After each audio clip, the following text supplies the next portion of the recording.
पूजनीय बाबा धर्म माँ कामाख्या देवी और पूजनीय गुरुदेव जी के चरणों में मेरा मेरा कोटि कोटि नमन, कोटि कोटि नमन। मैं बाबा और माँ के लिए भोग लेके आई हूँ, मेरा भोग स्वीकार करें। बाबा, मैं पूज्य गुरुदेव जी महाराज, मैं हरियाणा ज़िले से करनाल ज़िले से आई हूँ और डीएनए में हम 5 लोग हैं, लेकिन अभी यहाँ पे 4 लोग मौजूद हैं क्योंकि मेरे पति ऑस्ट्रेलिया में हैं इस टाइम। तो इसलिए गुरुदेव जी मैं बहुत बहुत धन्यवाद करना चाहती हूँ उमेश दीक्षित जी का, जो मेरे जिया जी हैं, जिन्होंने मेरा मार्गदर्शन किया और मुझे इस दिव्य दरबार से जोड़ने के लिए बहुत बहुत धन्यवाद देना चाहती हूँ मैं उनको। और मैं ये कहना चाहती हूँ गुरुदेव जी कि मेरे परिवार में इतनी बड़ी मुसीबत आई कि मेरे जो जीजा जी हैं पंजाब से, उनको कैंसर था। अनूप तिवारी जी जो हैं उनको कैंसर था और मेरी जो सिस्टर लॉ थी उनको कैंसर था, एक असाध्य रोग जिसका कोई भी इलाज नहीं है वैज्ञानिक तकनीक से, क्योंकि मैं एक रिसर्च सेंटर में एक साइंटिस्ट हूँ वहाँ पर, तो इसका कोई इलाज नहीं था। लेकिन इस दिव्य दरबार में आपके आशीर्वाद से वो दोनों लोग बिल्कुल स्वस्थ हैं, बहुत स्वस्थ हैं। ऐसा लगता है उनको देख के कि उनको कुछ भी नहीं हुआ है, बहुत स्वस्थ है, हमसे भी ज़्यादा स्वस्थ है वो। गुरुदेव जी, अगर आपकी आज्ञा हो तो मैं अपने पति के विषय में आपसे कुछ बात करना चाहती हूँ। क्या मैं आज्ञा है मुझे, मैं बात कर सकती हूँ? गुरुदेव जी, मेरे पति सॉफ्टवेयर इंजीनियर हैं और HCL कंपनी में काम करते हैं और यहाँ से 491 वीज़ा लेकर के वो PR होकर के ऑस्ट्रेलिया गए थे, मेलबर्न में प्रोजेक्ट के थ्रू गए थे। लेकिन अभी क्या हुआ है गुरुदेव जी, वहाँ जा कर के कंपनी ने उनके साथ एक मिसअंडरस्टैंडिंग कह लीजिए या धोखा कह लीजिए, ऐसा हो गया है और उन्होंने बोला कि आप ऐसी स्थितियाँ पैदा कर दी जिसकी वजह से वो बहुत ज़्यादा उनको उच्चाटन हो गई और बहुत बेचैनी की वजह से उनको रिज़ाइन डालना पड़ा। तो गुरुदेव जी, मैं बहुत सब कुछ हमने 3 साल इंतज़ार किया इस वीज़ा के लिए, लेकिन अब एक ऐसी स्थिति वहाँ पैदा हो गई है जिसकी वजह से मेरे पति बहुत परेशान हैं, डिप्रेशन में है इस टाइम और उनकी इस वजह से सारा ही परिवार बहुत दुखी है। गुरुदेव जी, क्या मैं जान सकती हूँ आपकी आज्ञा से कि ऐसा क्यों हुआ उनके साथ? क्या कारण रहा होगा इस चीज़ का कि ऐसा हुआ? एक हंसी खुशी वाले माहौल में अचानक ऐसा क्यों हुआ? पहली बात तो अगर फिजिकल चीज़ देखें तो ये है, ब्रेन ट्यूमर्स की स्मृतियाँ थी, हार्ट अटैक की स्मृतियाँ थी और सुनकर पूरा न समझना। और सूक्ष्म जगत की बात करें तो पितरों के कारण जो पितृ समस्या रहती है एंसेस्टर्स की, वो प्रॉब्लम बहुत देती, टिकने नहीं देती और संबंध खराब करा देती है। श्रम का मूल्य नहीं समझने देती सामने। मतलब चीज क्या है? अब ये क्या है, ये ऑडियो कहीं से आकर के रिवर्स होकर कैमरे से फिर से हो जा रही है। जी तो ये OCD के कारण होता था जी।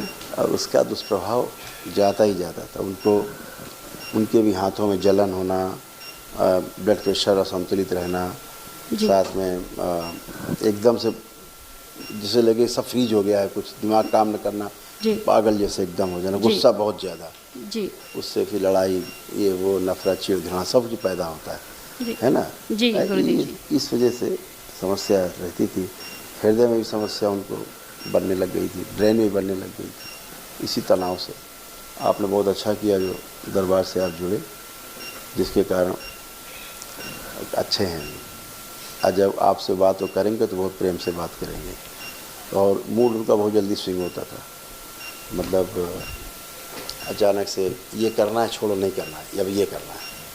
जी गुरुदेव जी, बहु विचार रहते हैं उनके, बहुत मन भटका। इसकी वजह से मैं भी इंडिया में रह के मैं बहुत परेशान हूँ। मैं अपना ऑफिस का कोई भी काम, घर का काम नहीं ढंग से कर पा रही हूँ क्योंकि मेरे पास बार बार वो उनके बहुत विचार बदलते हैं।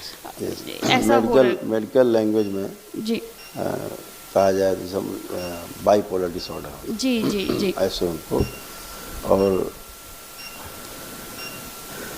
समस्या ये उनको जो दिख रही है, ऐसी कोई समस्या है नहीं। जितनी समस्या थी उनकी, जो वो थी ना, वो साइकोफिजिकल हो रही थी। मतलब दिमाग में चीज़ें आई और फिर उनको शरीर में मालूम होती थी। तो मस्तिष्क की समस्या ज़्यादा हो रही थी, मस्तिष्क से रिलेटेड। बाकी देखा जाए तो ऐसी कोई ज़्यादा समस्या नहीं थी। आप अच्छे रहेंगे और खूब प्रेम से रहेंगे, आपसे भी खूब अच्छे से बात करेंगे। अब बुद्धि उनकी दरबार ने खोली है अच्छे से, और खूब आपसे अच्छे से बात करेंगे। गुरुदेव जी, उनके उच्चाटन को कम कीजिए। ख़त्म हो गया है, कब नहीं हुआ, जी ख़त्म हुआ है। जी, गुरुदेव बहुत जी। तनाव, उनकी एकमात्र समस्या थी, केवल एकमात्र जी तनाव में रहना, बस। जी जी इसके बाद फिर तमाम चीज़ें ब्रांचेस बनती थी।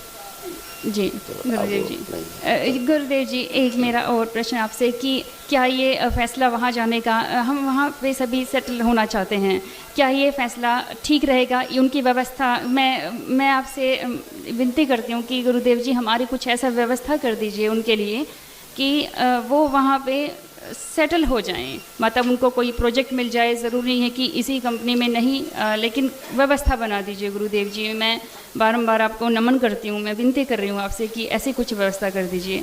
अब वो सेटल हो जाएंगे। बहुत बहुत धन्यवाद इसके गुरुदेव लिए एक अर्जी लगा देना अलग से, बाबा और माँ। गुरुदेव जी, अर्जी लगा दी है मैंने, और मैं कल दीक्षा लेने जा रही आँख हूँ। बंद जी करके अपने पतिदेव को आँख बंद करके ध्यान करें। जी गुरुदेव जी, मेरी एक और विनती है आपसे कि मेरी एक 7.5 साल की गुड़िया है। मैं अपना परिवार पूरा करना चाहती हूँ, मैं पुत्र रत्न की प्राप्ति करना चाहती हूँ। जी बाबा से उसके लिए अलग से अर्जी लगाना। अर्जी लगा दिए गुरुदेव जी, आशीर्वाद चाहिए गुरुदेव जी आपका। बिल्कुल। जी आप आंखें बंद करके पतिदेव को देखें, जी देखते रहे उन्हीं को आंख बंद कर। अपने विवाह के उपरांत के जो शुरुआत के 10-20 दिन थे उसमें जाइए, उन स्मृतियों में सोचिए। प्रवेश।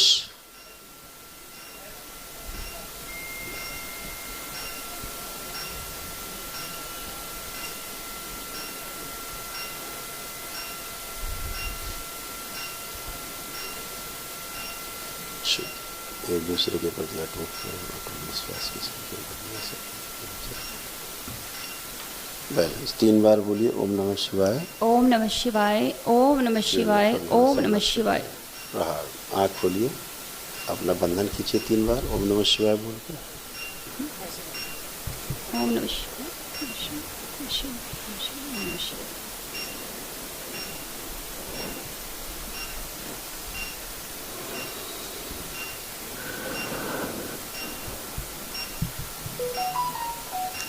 आप अपने पतिदेव के बारे में सोचिए, ध्यान करिए कैसे भाव आ रहे हैं।